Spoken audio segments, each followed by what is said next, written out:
Big boss season 5 നാളത്തെ promo വന്നിരിക്കുകയാണ്. കളി മുറുകിയിരിക്കുകയാണ്. എല്ലാവരും കളിക്കളത്തിലേക്ക് ഇറങ്ങിയിരിക്കുകയാണ്. നാളത്തെ പ്രൊമോയിൽ വലിയൊരു പൊട്ടിത്തെറികളും പൊട്ടിക്കരച്ചിലുകളുമാണ് കാണുന്നത്.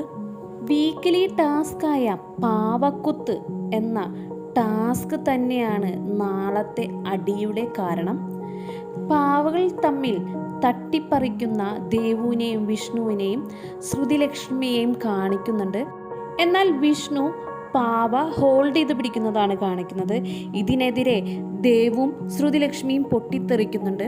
അതിനിടയിൽ പിന്നെ കാണിക്കുന്നത് ശ്രുതിലക്ഷ്മി മനീഷയോട് കയർക്കുന്നതാണ്. തുടർന്ന് ദേവും പൊട്ടിത്തെറിക്കുന്ന കാഴ്ചകളൊക്കെ കാണുന്നുണ്ട്. ഇതിന് ശേഷം വാഷിംഗ് ഏരിയയിൽ അലറി വിളിച്ച് കരയുന്ന ശ്രുതിലക്ഷ്മിനെയാണ് കാണിക്കുന്നത്. എന്തായിരിക്കും ഇവർ തമ്മിലുണ്ടായ